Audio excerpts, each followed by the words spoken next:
said that over these last days, through story, we've been exploring the nature of illusion. But to round off that exploration before moving on, there's a couple of old stories that say it all insofar as illusion is concerned. So let's revisit them and see what they do for us. The first is that story about old Fred. He's 89 years old, but he falls in love with a young woman of 29, and after he proposes and then she accepts, they celebrate a big wedding. But after the reception, to save old Fred any embarrassment, his bride had booked a 2-bedroom honeymoon suite for them. So in the evening, as they were retiring, they said goodnight to one another and went to their separate rooms. But just as the young bride was settling down to sleep, there was a knock on the door, and old Fred comes in. They consummate their marriage in the most wonderful way. I think Fred was French. And then he toddles off to bed again. But just as he's settling down again, there's a knock on the door, and old Fred comes back in again, and they make wonderful love once again. And again, it happens 3 times. Old Fred comes in and they make wonderful love. Goes back, and after a while there's another knock on the door. And after the 4th time, his bride said to him, "Fred, you're a legend, you're absolutely amazing. I've been with men half your age and they can only make love once, and you've been able to make love 4 times. Old Fred said, "Have I?"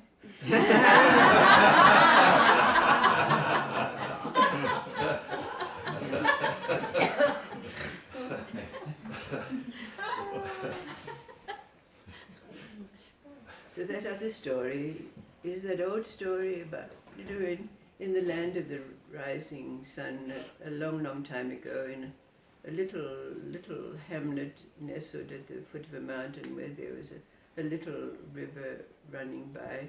There was an old widow and his son, and they'd lost their wife and mother many, many years ago, so they'd lived as 2 men together for a long, long, long, long time, and they did very well because, after all, without a woman around, there was no one to tell them when to change their socks, and they could go fishing whenever they wanted to. And so it was a pretty good life for them. But one day, because the old man was growing very old, he called his son to him, and we'll call him Ado, called Ado to him, and he said, "Ado, you have to get married." Well, Ado was quite sure. He said, "But Dad, we get on very well. We don't need a woman around, and you know that I'm afraid of women and I don't really like them very much." Well, his father said, "Son, tradition is tradition, culture is culture. You have to get married." So it was arranged. One of the little girls, damsels, maidens from the village was approached. He wasn't particularly beautiful, but it was said that she was kind and she was homely. So the wedding took place, and she took up residence with Ado and his father. But Ado really, for the most part, he totally ignored her, until one day she presented to him his breeches that she'd repaired, patched up for him, and so he softened somewhat to her after that, and they became what you would say a reasonably happy little family. But time passed, and it came the time for the old man to leave the body, which he did.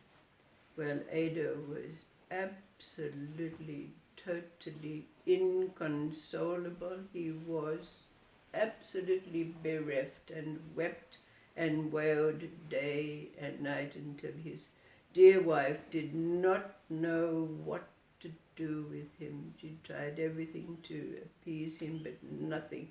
She even one day said to him, "Husband, why don't you make a trip to Kyoto?" And, "I don't want to go to Kyoto. Why would I want to go to Kyoto?" he says. But after a couple of weeks, you know how men are. He said, "I think I might go to Kyoto." So she said, "Oh, what a good idea." And she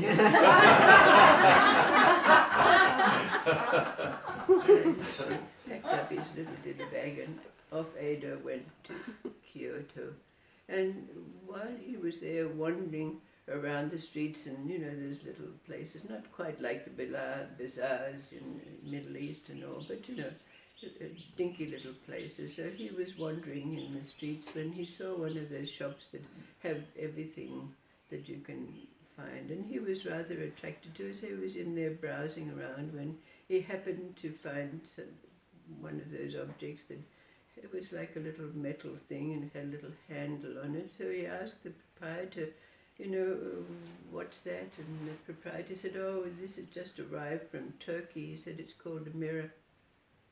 So Ada held it up in front of him. He said, "Dad! Dad, I've missed you. What are you doing in Kyoto?" "Oh, I've longed to talk to you. Where would you be?" Well, Ada was absolutely thrilled and delighted.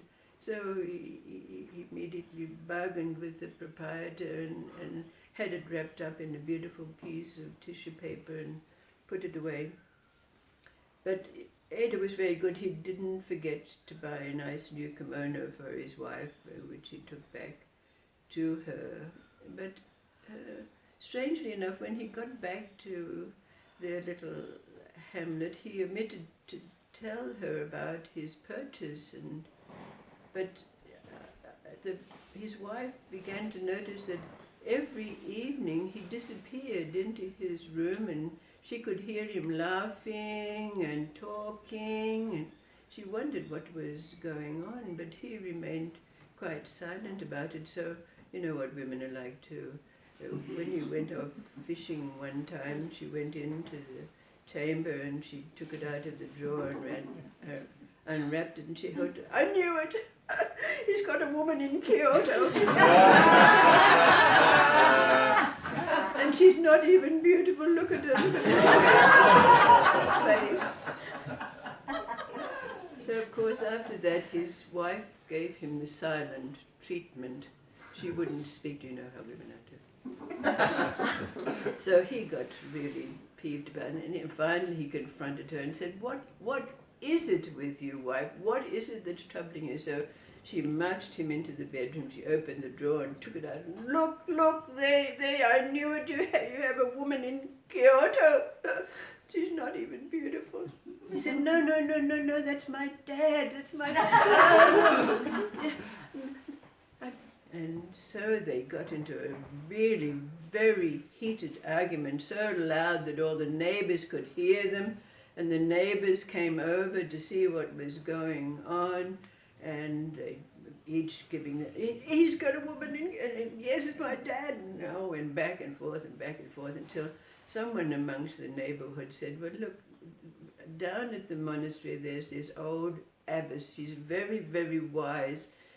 I'm sure she can settle this for us." So Ada, his wife, and the neighbors, they all marched down to the monastery, and there's the old abbess sitting across at her table. "How can I help you, my children?"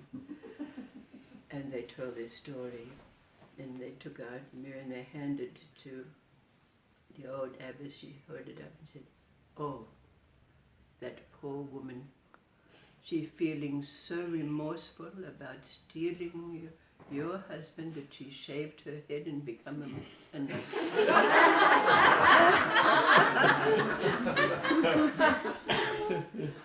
just leave her here with me and we'll take care of her. So the matter was settled somewhat, and Ado and his wife and the entourage of neighbours who had come along went on their way to go back home. But as Ado and his wife, now holding hands as they walked along the road, Ado turned to his wife and said, "You know, dear, I'm very worried about Father, about leaving him in that place, because, you know, Dad was never very religious."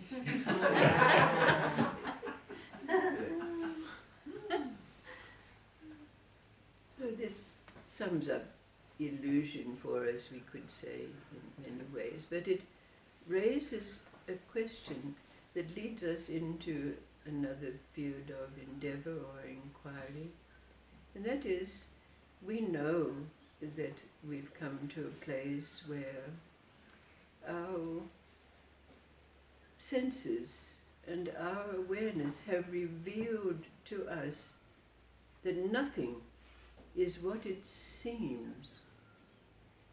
But then, what is it that we embark on, and what happens for us when we traverse that which lies between our sensory awareness of nothing being as it seems, and that absolute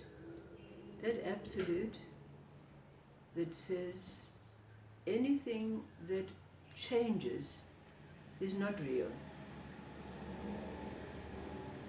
So, in the coming days, through story, we're going to explore this journey, or what it is that lies between arriving at the place of sensory awareness, perception, because this is what it is, for us to recognize that nothing is what it seems.